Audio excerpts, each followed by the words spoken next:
yang nggak sehat gitu kan.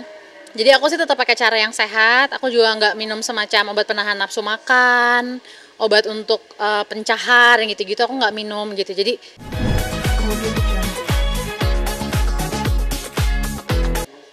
iya, aku sih pemandunya sederhana aja. Aku ada adikku, karena dia kan semacam health enthusiast gitulah ya. Jadi dia ngerti nutrisi, ngerti puasa, puasa intermittent, terus gitu dia ngerti olahraga. Aku juga ada PT juga, jadi dipandu sama mereka aja. Oke, Kak, ini bisa dibilang selain motivasi berolahraga sendiri kan tentunya untuk kesehatan gitu. Artinya Kak Caca sendiri apa sih ada tujuan lain juga kan? Terakhir kan Kak Caca bilang bahwa karena itu peran tadi harus menurunkan berat badan. Nah ini Ya. seperti ini Ya, karena kan sekarang syuting judul yang Jangan Salahkan Aku Selingkuh udah selesai, yang meminta aku turun 15-20 kilo itu kan. Tapi aku pengen maintain terus seperti ini, karena lebih ringan juga badan berasanya, terus nggak gampang capek, stamina lebih kuat, jadi aku pengen maintain sih tetap segini. Gitu. artinya kalau di sekarang berapa?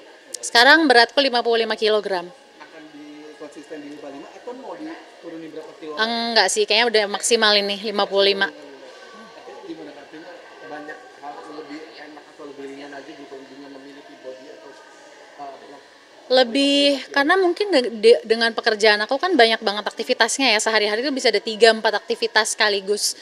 Nah kalau misalnya dengan badan yang sekarang mungkin karena stamina lebih kuat juga, jadi nggak gampang capek, lebih semangat ngapa-ngapain, lebih energinya lebih gede gitu. Nah, ini kan netizen juga banyak yang ada pengen tahu nih. Mungkin Kak Caca ada tips ya sih yang benar-benar memiliki atau menurunkan berat badan atau memiliki body goals yang ideal gitu Iya. menurut Kak Caca. Kak Caca ngasih tips gak sih? Bisa kasih tips ya supaya kan maaf ya nanti di luar sana ada orang yang menurunkan berat badan harus begini bahkan sampai ada yang nggak makan sama sekali demi menurunkan berat badan. Terutama Enggak sih. untuk perempuan nih Kak. Nah Kak Caca sendiri Kalau sampai nggak makan sama sekali ya jangan lah ya, itu bahaya banget, kita bisa kelengan, kita bisa pingsan, kita bisa turun yang nggak sehat gitu kan.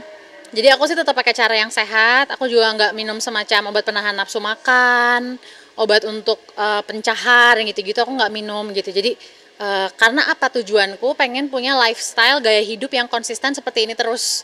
Jadi bukan untuk periodikal atau sementara temporary aja pengen kayak gini, kalau udah tercapai lepas lagi gitu gaya hidupnya, cuek lagi. Enggak, aku pengen ini maintain sampai aku tua. Bahkan aku punya goal ketika udah umur 50, aku bisa ngomong gitu kayak, wah gue lebih ngerasa berenergi dibanding ketika gue umur 30-an loh.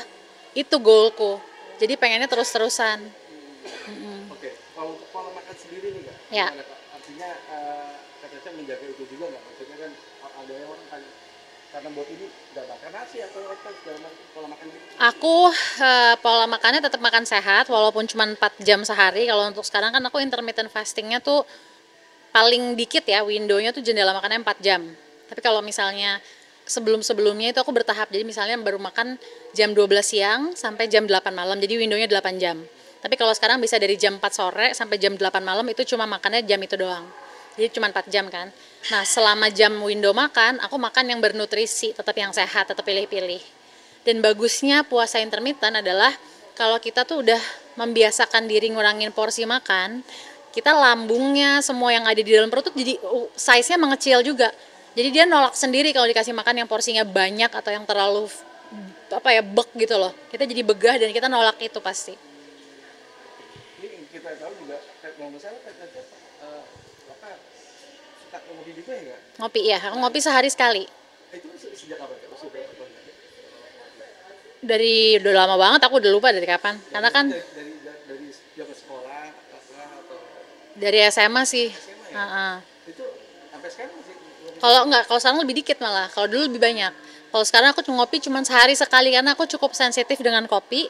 Kalau aku minum kopi lewat dari jam 2 siang, itu aku bisa nggak tidur sampai jam 4 pagi.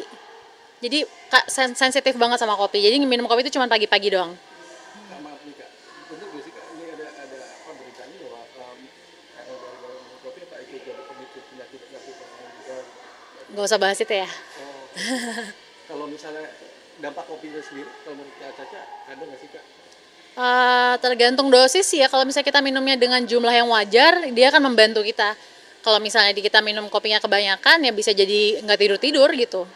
Dan tapi tiap orang beda sih ya, kayak ada adikku yang cewek tuh dia minum kopi berapa banyak pun tidur aja, nggak ngaruh. Harus pakai gula nggak kalau Sekarang udah nggak.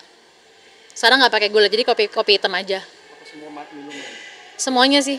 Kalau pesen apa yang nggak pakai gula. Berarti udah nggak mengkonsumsi gula sama sekali kan maksudnya? Enggak, aku kadang-kadang masih makan gula kalau cheat day. Karena ada hari cheat day juga gitu. Oke, Kak, sedikit dong Kak, soal ini banyak netizen yang memuji Kak Caca yang kok kayak sama anak udah kayak kakak beradik gitu. Bener-bener masih kelihatan ada ibunya gitu. Itu gimana nih Kak? Maksudnya nge-bonding bareng sama anak tuh gimana sih Kak? eh Iya, alhamdulillah bisa kayak gitu hubungannya ya. Jadi Sienna kan udah mulai pra remaja nih, udah 11 tahun, mau 12 bentar lagi. Jadi aku harus pinter-pinter menyeimbangkan antara menjadi ibu sama menjadi sahabat. Ya jadi kayak aku nggak pengen dia, aku pengen dia kayak umum lah ya, namanya orang tua pasti pengen dan wajar untuk menginginkan anak menghormati orang tuanya. Cuman aku pengen Sienna hormat sama aku tuh karena respect, bukan karena takut. Kan ada banyak anak-anak yang ngerasa orang tuanya lebih superior, terus mereka takut kalau dibilangin, dimarahin, nurut, tapi karena takut gitu loh, bukan karena respect. Nah, aku pengen gimana membangun hubungan sama Sienna, dimana dia kalau mau cerita apa-apa, orang pertama yang dia tuju tuh aku, ibunya. Terus deh gitu kalau misalnya aku bilangin, dia mendengarkan dan dia trust sama aku, karena aku juga terbuka sama dia. Kita bisa ngomongin soal apapun sama ibu akan ngebimbing kamu. Jadi aku ngerasa tenang gitu karena dia nyaman cerita sama aku. Itu sih goal yang terpenting. Khawatir gak Kak mengingat beranjak usia Cena yang sekarang mungkin udah remaja gitu, Ya. apalagi ingat pergaulan anak sekarang segala macam. Kata sendiri cukup protek gak?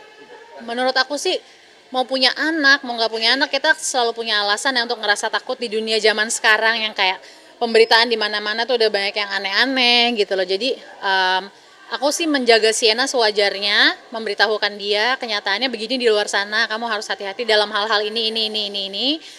Sisanya itu kan kalau misalnya Sienna lagi di sekolah, itu kan udah nggak bisa aku ikut-ikutin terus kan.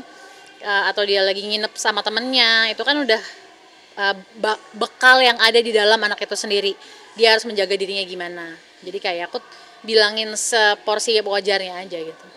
Saya itu cukup maksudnya open juga lah. Dia terbuka banget sih sama aku. Jadi aku ngerasa tenang juga dan aku juga ngomong sama dia kalau misalnya kamu gini cerita aja sama ibu ya, the first time atau apa, kamu cerita sama ibu akan nyantai banget kayak I'll be your friend aja gitu. Itu kita waktu itu sempat ketemu kan sama apa Sienna. Itu sangat luar biasa bagus banget itu. Itu akhirnya banyak yang respect banget melihat sikap Sienna yang harusnya biasa mah seusia begitu biasanya ada labil-labilnya seperti itu tapi Sienna kok kayak terpukul gitu, rapi gitu secara sikap. Itu gimana sih cara pola asuhnya? Pola asuhnya kalau aku rasa itu nggak cuma peranan aku sih ya, tapi peranan Ben juga, peranan Ines juga, yang juga sangat punya influence besar tentunya dalam hidup Sienna karena kita sebagai orang tuanya Sienna kan bertiga gitu. Jadi aku bersyukur banget bisa apa-apa tuh mengkompakkan bersama gitu sama Ines sama Ben sebagai aku ibunya Sienna. Kita maunya Sienna nih ke arah mana, kalau misalnya masalah gadget, Sienna dalam seminggu porsinya berapa banyak, dari yang kayak gitu-gitu aja kita bicarakan gitu. Tapi ada omongan Sienna akan depan mau jadi apa atau ngikutin apa orang tuanya ke juga dunia entertain kah atau apa atau mungkin punya hobi apa sih? Kalau Sienna sih kalau misalnya ditanya dia bilangnya pengen jadi aktris. Oke. Cuman berubah-berubah, kalau dulu waktu lebih kecil pengen jadi interior designer. Jadi terus pengen jadi app developer. Jadi kayak pengen jadi coding gitu kayak anak zaman sekarang banget. Terus dari itu tiba-tiba dia ditanya, dia bilang pengen jadi artis, pengen jadi aktris gitu. Terus kalau misalnya memang bener ya kita lihat aja nanti dan aku pasti akan membimbing. Cuman pengennya sih sekarang Sienna seperti anak remaja pada normalnya ya, jadi sekolah, berteman, belajar gitu. Jadi dia punya masa remaja yang gak hilang. Kelas berapa sih Kak sekarang Sienna? Kelas 6. Udah kelas 6 ya? Oke. Harapan ke depan nih Kak mungkin mungkin untuk anak Caca, untuk anak juga. Ya, harapannya ke depan supaya kalau aku pribadi pengen jadi individu yang terus menghitung ya hal-hal apa aja yang udah aku miliki dalam hidupku dibanding memikirkan apa aja yang belum aku dapatkan. Jadi lebih menghitung apa saja yang patut disyukurin, Terus harapan kedepannya supaya bisa terus menginspirasi banyak orang dengan karya-karyaku. Terus juga untuk Sienna supaya aku Ben dan Ines tetap dekat sama Sienna seperti sahabatnya, dan supaya kita bisa tetap menjadi role model utama buat Sienna. Oke. Pemirsa makasih ya. Oke. Ya. Hey pemirsa, makasih udah ngikutin aku olahraga hari ini, udah ngobrol-ngobrol. Have a good day. Dah.